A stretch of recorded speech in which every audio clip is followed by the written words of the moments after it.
Trade war. Okay, trade war. I wanted to do this video because, well, there's a lot of rhetoric, and I think what's going to happen is they're going to try and blame Trump. But this is Trudeau's fault. This is Trudeau's trade war, okay? And I'm going to explain why. So, but first, we have to look at the presser that that Trump and Trudeau did after the G7 conference this past weekend. Now, there's been a lot of crazy stuff that's been happening since then in other parts of the world. North Korea, I mean, that's crazy. All sorts of other stuff. So this is happening really fast, but it's a big deal. I mean, hey, we're in Canada, and it's a big deal in Canada too. So Trump likes Canada. I'm going to, like I usually do, give these guys their due, and then I'm going to talk kind of in between. First, we'll look at Trump and what he said right at the end of the G7, and then look at Trudeau and what he said right at the end of the G7 in response to Trump. I've got two main talking points. One, Trump wants a reciprocal fair trade deal, and he's really clear about this. And I'm going to show you how clear he is. So first, I want to show you that he likes Canada. For hosting this summit. It has worked out to be so wonderful. The people of Canada are wonderful, and it's a great country and a very beautiful country, I might add. We tackled a variety of issues and opportunities facing our nations. At the top of the list was the issue of trade. Very important subject because the United States has been taken advantage of for decades and decades, and we can't do that anymore. We had extremely productive discussions on the need to have fair and reciprocal, meaning the same. People can't charge us 270% and we charge them nothing. That doesn't work anymore. I made a lot of statements having to do with clarity. We want and expect other nations to provide fair market access to American exports, and that we will take whatever steps are necessary to protect American industry and workers from unfair foreign trading practices, of which really there are many, but we're getting them straightened out, slowly but surely. We also discussed the issue of uncontrolled migration and the threat that it poses to both national security and other groups and countries and our citizens and quality of life. Okay, I'm going to stop Mr. Trump there, and I'm going to skip ahead to where he's talking about trade. So this is, he's speaking specifically of being completely tariff-free in the G7, which is what, I mean, I think what we've been told the goal is. Everybody has no barriers, and that's what he's saying. So I'll let the reporter ask the question, Trump will respond. He's finishing off a question here. Quite contentious. Did you get any aims? Okay, question? Yes. Mr. President, excuse me, you said that this was a positive meeting, but from the outside it seemed quite contentious. Did you get any indication from your interlocutors that they were going to make any concessions to you? And I believe that you raised the idea of a tariff-free G7. Is that I did. Oh, I did. That's the way it should be. No tariffs, no barriers. That's the way it should be. How did you go down? And no subsidies. I even said no tariffs. In other words, let's say Canada, where we have tremendous tariffs. The United States pays tremendous tariffs on dairy, as an example, 270%. Nobody knows that. We pay nothing. We don't want to pay anything. Why should we pay?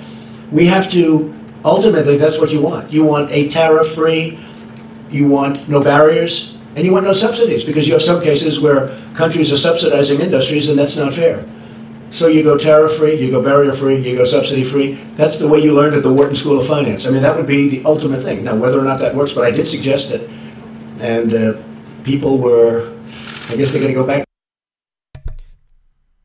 So I wanted to stop it there because there's a little bit more that I want you guys to listen to about what Trump says. And you should watch the whole presser. It's really interesting. But I want to point out he's saying tariff-free, subsidy-free, barrier-free. He's saying we'll stop subsidizing our dairy farmers. We can let the market decide. Cool? So I want to be really clear. He is talking about dismantling supply management in Canada, and I'm going to do a video on supply management because I've learned a lot about supply management in the last couple of days. I felt like I couldn't do this video without understanding it, and now that I understand it, I feel like this will be a 20-minute video if I go into it. So I'll do it separately.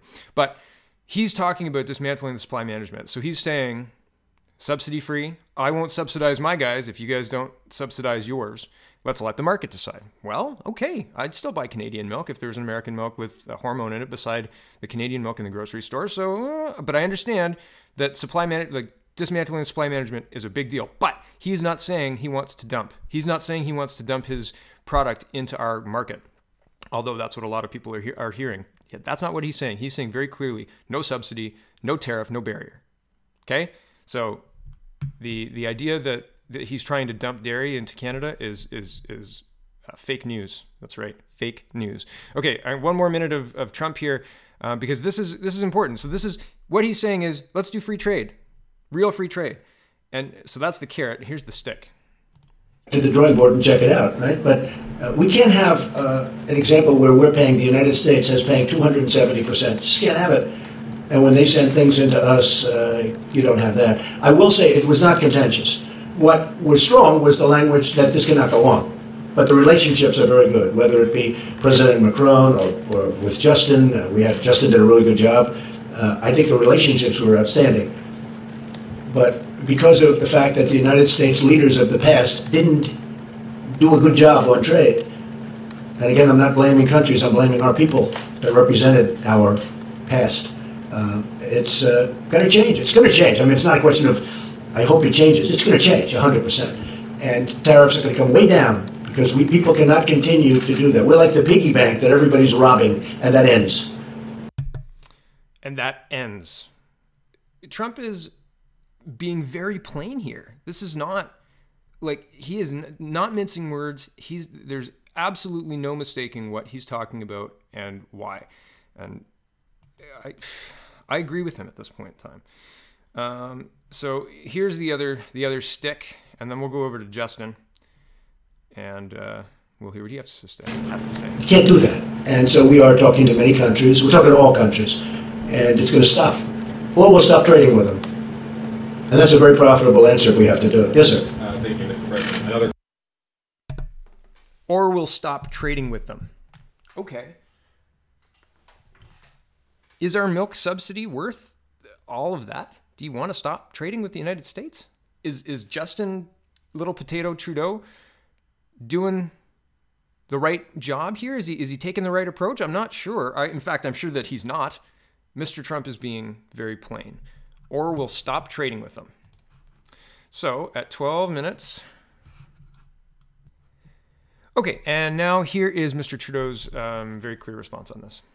Though on the two sort of specific threats from the president today, saying that he would cut off trade with countries that don't do what the Americans want them to do, and that if you retaliate on steel and tariffs, as you plan to do on July 1st, that you're making a mistake. So how seriously do you take that threat, and does that change your plans to go ahead with the retaliatory tariffs? I highlighted directly to the president that Canadians did not take it lightly, that the United States has moved forward with significant tariffs on our steel and aluminum industry, particularly did not take lightly the fact that it's based on a national security reason, that for Canadians who either themselves or whose parents or community members have stood shoulder to shoulder with American soldiers in far-off lands and conflicts from the First World War onwards, that it's kind of insulting. And I highlighted that it was not helping in our renegotiation of NAFTA, and that it would be with regret, but it would be with absolute certainty and firmness that we move forward with retaliatory measures on July 1st, applying equivalent tariffs to the ones that the Americans have unjustly applied to us. I have made it very clear to the president that it is not something we relish doing, but it is something that we absolutely will do, because Canadians, we're polite, we're reasonable, but we also will not be pushed around. En français. At this point, Trudeau does all his answers in English and then in French. So he says pretty clearly, we will be going ahead with tariffs, and I'm going to ignore the biggest trading partner and largest personality currently in the world, who actually does follow through with pretty much everything he says. It seems like a completely blind, tone-deaf response, and I just don't understand it. Okay, Trump. The second issue is Trump was talking about sunset clauses. So sunset clauses is automatic expiration. So you have to renegotiate this trade deal every 5 years, is what Trump wants. But here's the question, here's the response, and then I'll show you Justin's response. A better negotiated form, or we're going to have 2 deals. Does it have to have a sunset clause in it? It'll have a sunset. You have the 2 sunsets. I mean, you have a ISDS provision and a sunset provision. They've been very heavily negotiated. You have 2 sunsets, 2 concepts of sunset. We're pretty close on the sunset division. Okay. It's like 5 years, or? Well, we have one that's 5 years. You know it very well. You've studied this very well. Congratulations. That's right. You have one group that likes to have 5 years and then a renegotiation at the end of 5 years. And you have another group that wants longer because of the investments. So, but we're pretty close. Okay, so that was Trump on the sunsets. Here's Trudeau's response about sunsets. NAFTA. The president spoke this morning at his press conference. He said he thinks you're close to a deal, but that a sunset clause is inevitable. There are two possibilities, he said, for a sunset clause, but there will be one. Do you agree that there will be a sunset clause? Will you consent to that? And do you think you're close? There will not be a sunset clause. Canada has been unequivocal that we will not, cannot sign a trade deal that expires automatically every 5 years. That is not a trade deal. So that's not on the table. I think there are various discussions about alternatives that would not be that and that would not be entirely destabilizing for a trade deal. And I think we're open to creativity, but there will be no sunset clause. If there won't. Okay. Nous avons dit qu'il n'y aura. So, okay. It appears that we're further apart than Mr. Trump thought. And in response to this presser, and again, I urge you to watch it, you really should. Trump sent some pretty targeted tweets at Little Potato. And I mean, I get it. Like if you've got a G7 communique signed, or not signed, but going to be signed, and then you pull this crap, you're not negotiating with the press, Mr. Trudeau. You are negotiating with Donald Trump, and the guy's got a lot more experience than you. I'm absolutely floored at the tone-deaf response. It is incredible, because this isn't a guy to take lightly.